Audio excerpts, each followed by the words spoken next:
Welcome to the deep dive. Today, we're tackling a really pervasive issue online. It pretty much touches everyone. Fake reviews. Yeah, it's We're everywhere. zeroing in on that whole wild frontier of online feedback, especially places like Google Maps.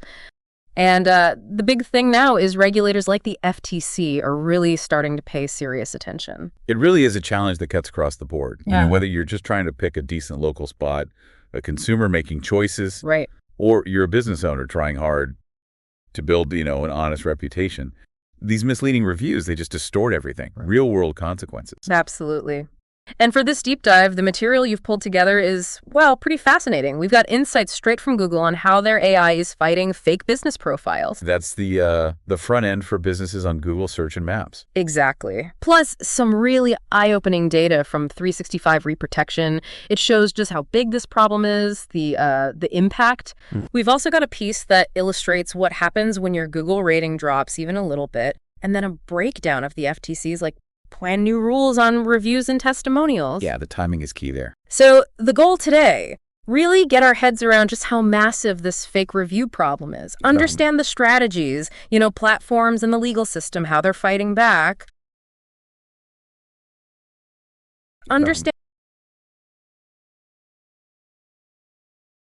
And ultimately help listeners figure out how to navigate this whole kind of complex environment. Okay, let's dive in then. Just how widespread are these fake reviews? What are we really talking about here? Well, the data paints a pretty concerning picture.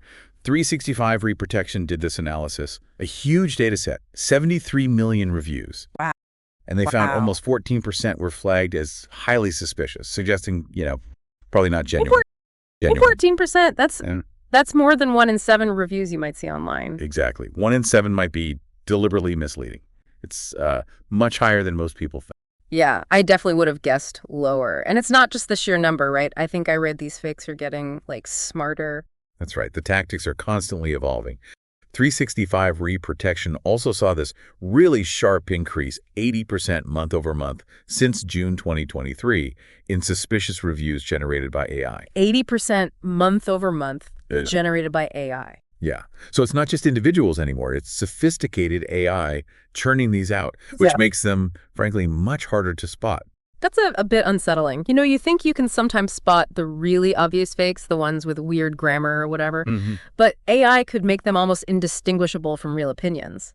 So what's the actual tangible impact, the cost of all this deception? The economic consequences are, well, substantial. 365 Reprotection estimates review fraud costs consumers something like $300 billion every year. $300 billion. Yeah, and that's just in 3 sectors they looked at closely: home services, legal, and medical. Crucial sectors. Exactly. This isn't just about picking a bad restaurant once in a while. It's systemic manipulation. It could mean delaying essential home repairs because you pick someone with inflated reviews. Or worse, making healthcare choices based on fake testimonials. Precisely. Think about that, hundreds of billions misdirected because the information might just be bogus. That's a really powerful way to put it. And it hits individual households too, doesn't it? Not just the macro economy. It does. The average U.S. household, they figure around $2,385 in economic harm each year. Just from misleading positive reviews, pushing them towards, subpar stuff. Nearly $2,400 per family. Yeah. And then you layer on the fact that, 98% of consumers say they rely on ratings and reviews before buying anything. Almost everyone. Right, so you start to grasp the huge influence these potentially fake opinions have and the very real financial hit. Okay, so it's a massive problem. It's growing. It uses AI now, and it costs a fortune. Now, what are the big platforms like Google actually doing about this? Because I know they talk about fighting it. They're definitely engaged, and AI is their main weapon here. Google's been specific about using Gemini, or the big AI model. Right, Gemini. To spot suspicious edits to those business profiles, the listings on Maps and Search. Think about it. A legit coffee shop isn't suddenly going to change its main category to plumber. No, that's a pretty clear sign something's off. Exactly. So Gemini uses machine learning, looks for patterns of weird activity, strange language, stuff that just doesn't fit normal business updates. It learns from just a few examples of these weird changes, and then applies that learning across tons of categories, different languages, to flag profiles that might be fake or compromised. Makes total sense. That category change is a big red flag. But what about the reviews themselves? The fake five-star raves. Gemini's working on that too. Yeah. Google's got AI that can actually go back and recheck reviews, even months later. Really? Months later? Yeah, looking for new abuse patterns that might show they weren't real in the first place. And they're also rolling out alerts, starting in the US, UK, India, but planning to go global. Alerts. What kind of alerts? They'll tell users if Google recently removed suspicious five-star reviews for a business they're looking at.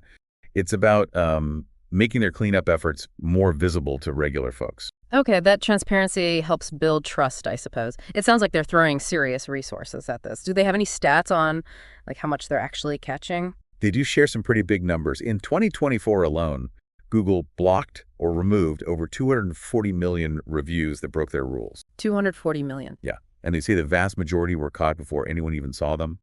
They also blocked or removed over 70 million dodgy edits to listings, took down over 12 million completely fake business profiles. 12 million fake businesses. And restricted posting for over 900,000 accounts that kept trying to post fake stuff. Yeah. It's a constant battle.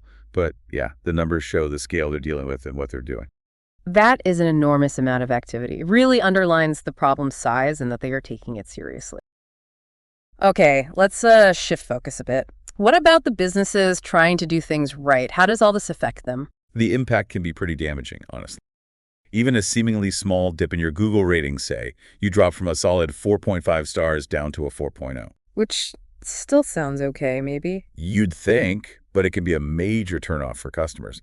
Think about shopping on Amazon. You filter by stars, right? Businesses below a certain point just get ignored. So it's not just ego. Real money involved. Absolutely. Research shows consumers are, get this, 94% more likely to pick a 4.5-star business over a 4.0-star one. 94%. Wow. Yeah, and only about 13% of consumers think businesses rated 4.0 or lower are excellent. Yeah. That hesitation means fewer website clicks, fewer calls, fewer people walking in. There was a Harvard study even, found a 1-star rating increase can boost revenue by 5.9%, which suggests the opposite happens when you drop. Ouch. So that drop really hits the bottom line. But it's not just direct customer choice, is it? There's an SEO thing too, right? Yeah. Search results? Precisely. Google's algorithm favors businesses with higher ratings in local search. So your rating drops. Your visibility in that local pack, those top 3 results you usually see, it goes down. Less likely to even be seen. Right. And fewer reviews also signal less trust and engagement to Google, hurting visibility more. Plus, obviously, if your competitors have higher ratings, they're way more likely to grab the customer searching online. It's like a double whammy. Fewer people see you, and those who do are less likely to pick you. And I guess it damages credibility over time, too. Exactly. A lower rating makes any negative reviews you do get seem maybe more believable. It can reduce word-of-mouth referrals, even make existing loyal customers start looking elsewhere. It can turn into this negative spiral. Yeah, sounds tough to climb out of. Maintaining a strong, authentic online reputation just seems absolutely critical now. Okay, let's pivot to the legal side. The FTC, they've got these new rules about reviews and testimonials. What's the big deal there? Well, the FTC's Consumer Reviews and Testimonials rule officially kicked in October 21st, 2024. And it's a pretty big step up in how regulators are handling deceptive stuff in this space. The key thing, this rule lets the FTC hit violators with civil penalties if they knew they were breaking the rules. Civil penalties. So not just warnings anymore, real fines. That's right. Real legal and financial teeth behind their enforcement. The main goal is cracking down on all these fake, false, misleading reviews and testimonials that have just, polluted the online space, hurt consumers, hurts honest businesses. Okay. Does the rule define, what's a review versus a testimonial? It does make a distinction. Generally, a consumer review is feedback on a platform meant for that, like the review section on Amazon. A testimonial seems more like an ad message where people expect it reflects the user's opinion. And importantly, incentivized reviews. They count as testimonials under this rule. Ah, okay. Incentivized equals testimonial. Good to know. So who actually gets held accountable here? Just the businesses? Interestingly, regular consumers posting reviews, even bad ones, they're generally not liable under this rule. The FTC is focused on the businesses and the people facilitating the fakes. Facilitating? Like who? Like brokers selling fake reviews, or influencers making wild claims about products they haven't really used properly. Ad agencies, reputation management companies, they're not off the hook either if they're involved in creating or spreading fake stuff. Okay. What about those incentivized reviews? Again, lots of places offer discounts for reviews. How does that work now? You can still offer incentives, but, and this is a big but, you cannot require a specific sentiment. You can't say, get 10% off for a 5-star review. Gotcha. No paying for positivity. Right. And you absolutely must clearly and conspicuously disclose that the review was incentivized. If you don't disclose, that can violate the FTC Act. And even with disclosure, explicitly paying someone just for a 5-star review, that directly violates the new rule. Makes sense. Can't just bribe your way to a perfect score, even if you admit it. What about reviews from insiders, like employees or family? The rule calls them insider reviews. They're allowed, but the relationship has to be clearly disclosed right in the review, like reviewing my spouse's restaurant. You gotta say it. Okay. Transparency again. Exactly. Though there's a small exception. If a business just sends a general, please review us email to all customers, and an employee responds without saying they're an employee, the business isn't automatically on the hook under this specific rule. Interesting nuance. So what about just plain old fake reviews? Completely made up. The rule flat out prohibits creating and spreading fake or false reviews and testimonials. And if you host reviews directly on your own website, you have a bigger responsibility to make sure they're truthful than if you just say, link to Yelp. The FTC expects businesses to look for red flags if they're thinking about buying reviews. Red flags like a sudden flood of perfect generic reviews. Exactly. Or reviews showing up before someone could have even received the product. Things like that. Now, another really crucial part of this rule is about review suppression. Review suppression. Sounds bad. It is. The rule bans businesses from trying to stop negative reviews from appearing. Things like making false claims about the reviewer, intimidation, baseless legal threats. So no bullying negative reviewers into silence. Correct. But it's worth noting, just organizing reviews on your site, like sorting by most helpful or by rating, that's not considered suppression under the rule itself. Though, if the way you present them is deceptive, that could still violate the broader FTC Act. Okay, so you can manage how they're displayed, but you can't actively censor the negative ones. What about that murky area of social media followers and likes? Yeah, the rule touches on misusing fake indicators of social media influence. If you knowingly buy fake followers or likes, or do it when it's obvious they're fake, you could be liable. But what if you just hire an influencer who happens to have some fake followers you didn't know about? That's not necessarily a violation for the business hiring them. The focus is more on intentionally buying and promoting those fake numbers to mislead people about influence. This is super helpful for understanding the new legal lay of the land. The FTC is clearly trying to clean things up.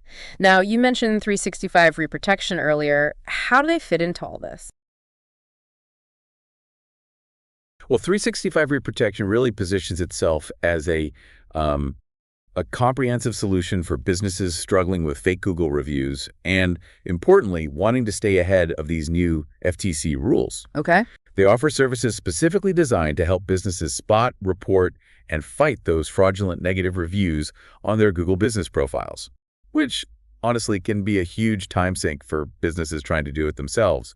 Their tools help monitor for suspicious stuff, give alerts. So they're like a dedicated watchdog for your online rep focusing on fake reviews? Kind of, yeah. A key feature is competitor analysis. Yeah. They let you monitor, I think, up to 100 competitors. 100? What? See if maybe they're using dodgy tactics like buying fake positive reviews to get an unfair edge.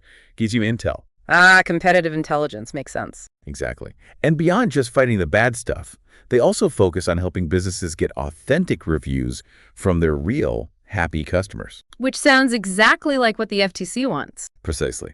Getting those genuine reviews builds a trustworthy reputation organically. It makes you less vulnerable to fake attacks, positive or negative. It's about building a solid foundation. It really sounds like being proactive is the name of the game here. You know, constantly watching your reviews, spotting the fakes, good and bad, and really focusing on getting genuine feedback. Absolutely. Using specialized tools and services, like the ones 365 Reprotection offers, can be a massive help in managing the risks of review fraud and protecting that reputation you've worked hard for. Right. It's really about taking control of your online story, making sure it reflects reality, and staying on the right side of these tougher regulations. Well, this has been a really, really insightful deep dive. It's crystal clear that fake reviews are a huge issue. Big economic consequences, big credibility issues. For everyone, really. And platforms like Google are fighting back hard with AI, and now the FTC is stepping in with real rules, real enforcement power. It definitely raises the stakes for anyone playing dirty. It really is a constantly shifting landscape. And it makes you wonder, doesn't it? With fake review tactics always evolving and regulators watching closer, what are the long-term strategies businesses really need to make sure their online rep is genuine? Yeah, and on the flip side, how do we as consumers get better at spotting the fakes? More discerning. Crucial questions for everyone, really. Definitely food for thought. If you want to dig deeper, we absolutely recommend checking out the FTC's website. They've got all the details on the new consumer reviews and testimonials rule. Yeah, it's worth a read for any business owner. And for those business owners looking for proactive ways to manage their reputation, fight those fakes, well, exploring solutions like 365 Reprotection could be a really valuable step. Protect your business. Help keep the marketplace fair. Good call. Thank you for joining us for this deep dive.